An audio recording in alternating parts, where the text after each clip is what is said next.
Imagine a land where the earth itself seems to conspire against its people. In the north, the fields crack under a relentless sun, rivers dwindle to trickles, and cities like Beijing thirst for water to sustain their millions. In the south, rivers like the mighty Yangtze overflow with abundance, flooding rice paddies and powering bustling ports. This is China, a nation of contrasts, where water is both a blessing and a curse. For centuries, its people have dreamed of balancing this divide, of bending nature to their will. Today, that dream has taken shape in one of the most audacious projects humanity has ever attempted. An artificial river, a lifeline carved across a nation.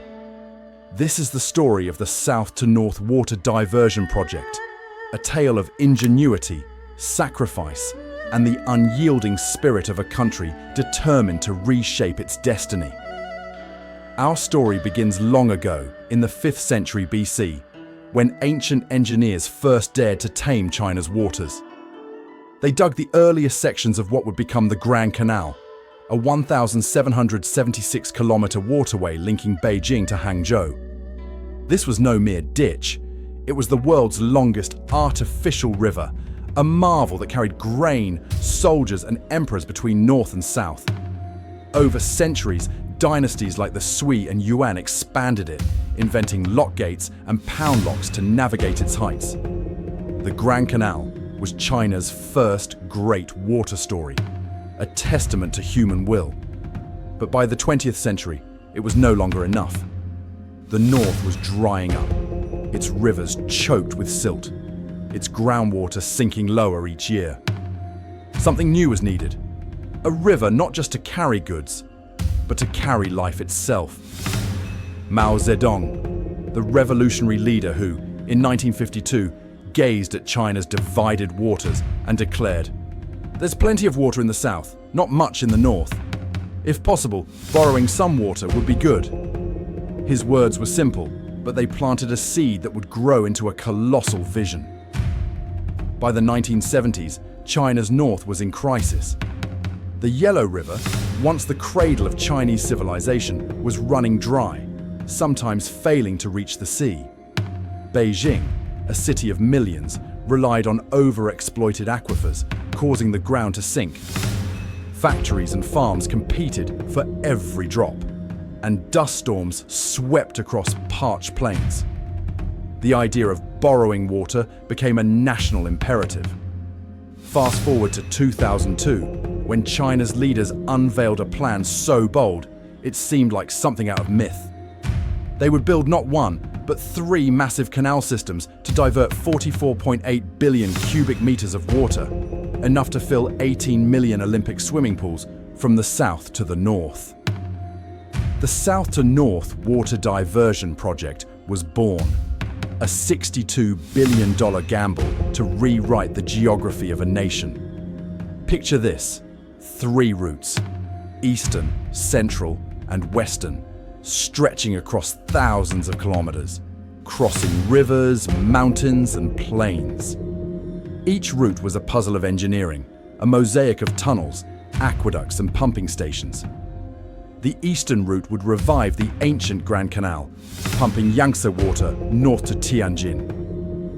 The central route would channel water from the Danjiangkou Reservoir to Beijing, flowing 1,432 kilometers under the Yellow River itself. The western route, still in planning, would conquer the Tibetan Plateau, diverting water from the Yangtze's tributaries to the arid northwest. Let's follow the central route, the heart of this artificial river, and imagine a droplet of water beginning its journey. It starts at Danjiangkou Reservoir in Hubei, where the Han River, a Yangtze tributary, pools behind a towering dam. This dam, raised to 176 meters, holds back a lake that drowned the ancient city of Junzhou, a sacrifice to the greater good. Our droplet is released, slipping into a canal wider than a highway, its concrete banks gleaming under the sun. It travels north, pulled by gravity, through Henan's flatlands and past villages where farmers once prayed for rain. At one point, it dives into a tunnel 70 meters beneath the Yellow River. a feat so daring it feels like the Earth itself is holding its breath. 15 days later, our droplet emerges in Beijing, feeding the taps of 16 million people. This is no ordinary journey. It's a triumph of human will over nature's limits. But this river wasn't built without cost. Picture the people of Danjiangkou, where entire towns were submerged to expand the reservoir. Over 300,000 people were relocated, their homes and histories left underwater. Farmers in the south, who rely on the Yangtze and its tributaries, worry that diverting water will leave their fields dry, especially as climate change shifts rainfall patterns. The eastern route, which follows the Grand Canal, has faced its own struggles. When it first opened in 2013, the water arriving in Tianjin was so polluted it was barely usable, tainted by the industrial soil it crossed. Engineers scrambled to clean it, building treatment plants and rerouting flows. Even now, the western route remains a dream, stalled by the Tibetan Plateau's treacherous terrain and fears of ecological disaster. Diverting water from transboundary rivers like the Brahmaputra could spark tensions with downstream nations like India and Bangladesh. Yet the project's successes are undeniable. By 2024, the artificial river had delivered 76.5 billion cubic meters of water to the north, quenching the thirst of 185 million people. Beijing's skyline, with its gleaming towers, owes its shine to this water. Farms in Shandong and Hebei, once barren, now bloom with wheat and corn.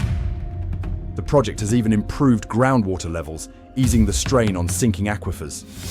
In Henan, the Shahe Aqueduct, a concrete ribbon stretching across the landscape, has become a symbol of pride, drawing tourists who marvel at its scale. For China's leaders, this is more than a canal. It's a statement of power, proof that no challenge is too great for a nation united. But the story isn't over, and it's not without shadows. Scientists warn that the project may disrupt ecosystems, altering river flows and threatening fish and wetlands. The South, which gives so much, could face shortages if droughts intensify. And the sheer cost, over $70 billion and counting, raises questions about sustainability. Will this artificial river be a lasting lifeline or a temporary fix for a deeper crisis?